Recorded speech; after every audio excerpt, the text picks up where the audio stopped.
And yet, how she came to the teaching profession is an immense part of who she is. Corey spent her first 10 years of work in the television industry, specifically in journalism, and in that time she garnered a number of awards. But the realities of what she covered led her to step back from that work as her family was becoming started. Shortly thereafter, she sought and found a new service outlet as a teacher of English as a second language to adults. But when her principal learned of her TV journalism background, he asked her to take on the film and digital video production program. She hadn't planned to return to work so soon on a full-time basis, but consented nonetheless.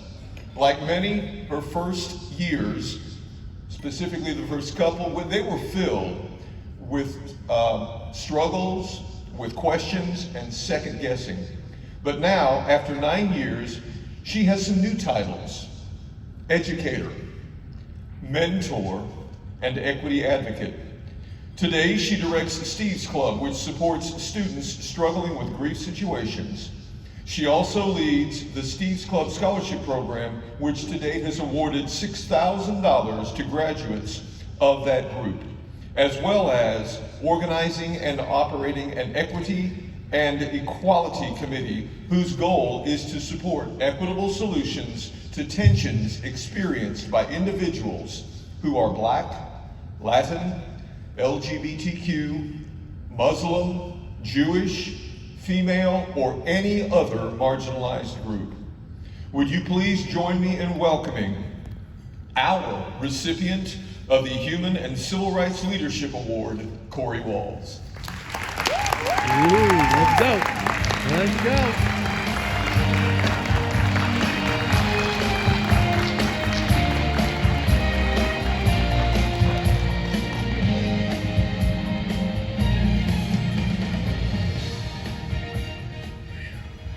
Hi, thank you everybody. I'm a little nervous. Congratulations. Thank you. I have to say that to stand up here in a room full of like-minded people in the era of the world that we're in right now, especially our country, it's simply refreshing. I've lived in 7 states in the United States and experienced a lot of things, and it's nice to be in a room with people that have open minds and open hearts. So thank you to all of you.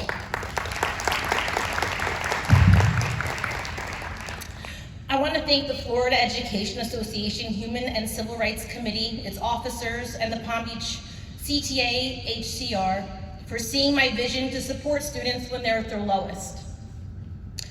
A big shout out to the staff at Atlanta Community High School for believing in Steve's Club and getting to know our students on a more personal level. I deeply thank my husband for his patience with me, his love, his help, and for him to also understand how very important this cause is to me. I want to thank my mother. She has been a true example of a strong, independent woman and showed me exactly what it means to stand up on my own. She also spent hours fundraising and brainstorming for Steve's Club for me. She'd be here tonight if it wasn't for her to watch my children. A special thanks goes to my grandparents for showing me what giving back to your community and doing the right thing looks like. I want to thank Steve's Club students for trusting me, showing up, and being there for each other. And I want to thank my father, Steve Lake, for, if it wasn't for his death, I would not have found my next calling. I'm a Steve's Club kid. Show of hands here, how many people lost a parent or caregiver before the age of 18? You guys are Steve's Club kids too. Statistics show that 1 out of 13 children in the state of Florida lose a parent before the age of 18. 1 out of 15 in the United States. These statistics are pre-COVID. Frequently, I am asked, why do you do this?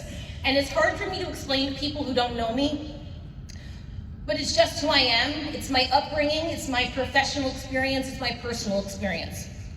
Before I was born, My family knew that I was going to be growing up with the short end of the stick. 3 months into my mother's pregnancy with me, my father was diagnosed with glioblastoma, a brain tumor. 8 months after I was born, he died at the age of 30.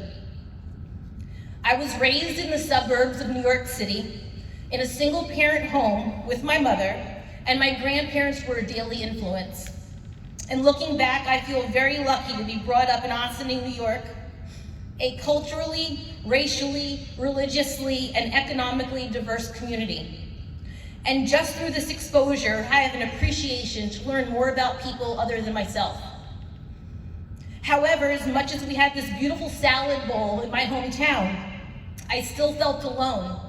I was the only child I knew who was grieving the loss of a parent. Growing up fatherless is much different than dealing with divorce or having an absentee parent. It is the reality that they are gone forever and you will never be able to have a conversation with them again. For those of you who lost your parent, you know what I'm talking about.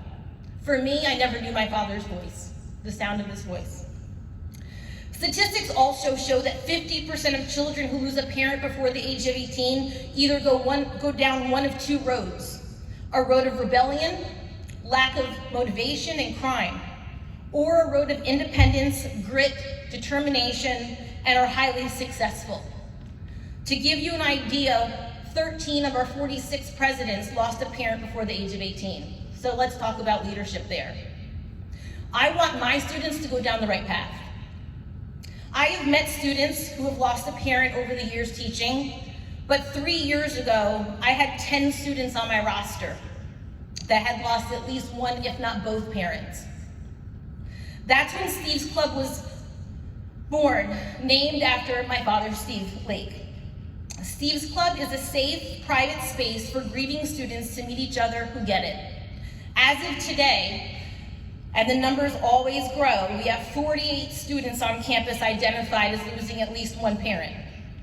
Experts come in and help the students with grief therapy, coping skills, college readiness, scholarships, tutoring, after-school jobs, and I keep an open communication with all of my students' teachers to make sure that the kids stay on the right track. Currently, our school district does not track the students who have lost a parent. All of the names that we invite to Steve's Club are from word of mouth. After starting the club at Atlantic, the club has now expanded into more middle schools and high schools in Palm Beach County, and it's my goal to have it in every school in Palm Beach County, hopefully across the state. If you want Steve's Club at your school, please let me know. I'd be happy to help you. In addition to founding the group, I started Steve's Club Scholarship to help students offset the cost of college or trade school. Last year, we awarded $6,000 to graduating members, and if you want to donate to the scholarship, I have the QR code on the back of my business card. Hint, hint. Now, we all know that death does not discriminate. It affects students from all backgrounds, but through their grief, they forge supportive friendships. I'm not just about grieving children. I'm about all people. I know what it feels like to be discriminated against. I'm a woman, I'm a Jew, and I am married to a black man and raising mixed-race children. I don't pretend to know what it feels like to be in someone else's shoes, but I do know what hurt feels like. I know what it feels like for someone to not like you or judge you based on what you are, who you love, or how you believe. So I live my life making sure I do not make someone else feel that way. I got involved in Black Lives Matter for a number of reasons. While many people think it's because I have this awesome husband who happens to be black, or for my beautiful children, that's not my only reason. My reasons are deeper and stretch my own lifetime. Before teaching, I was a television journalist in Lexington, Kentucky. I met a young man I will never forget, Jeffrey Harrington. Jeffrey's mother had reached out to our TV station for help. Her son was being bullied for being the only student of color in the entire high school. The administration was doing nothing about it. 30 minutes after we interviewed Jeffrey, my photographer and I left, to drive the 2 hours back to the television station. Jeffrey and his mother and best friend left. And his mother was driving the car, and I got a call from my news director telling me that someone had followed Jeffrey's mother after our interview and ran her car off the side of the road, and his mother survived, and Jeffrey, at 13 years old, died in the accident. It shook me to my core, it still does. Jeffrey could have been my kid. A few years later, I took a job reporting for Fox Television in Memphis, Tennessee. It was there that I saw the effects of segregation in a city haunted still decades later by the murder of Martin Luther King Jr. I will never forget Deontay Farrow. He was walking home from a corner store with his older cousin when 2 undercover West Memphis police officers approached him and accused him of having a gun that they have never found. Deontay was shot and killed on his way home. The image of a young boy draped with a cloth over him is forever etched in my mind. Both Jeffrey and Deontay were killed because they were Black. I tell you about Jeffrey and Deontay because I know what can happen, what does happen, and I do not want that to happen to my students. All of my students know my classroom is a safe place. I have their backs, and I will fight for them. Thank you for helping me support so many students who are going through tougher times than we may know ourselves. I want to dedicate this award to my Steve's Club students, to the memory of Jeffrey Harrington and Deontay Farrow, and to my dad. Thank you.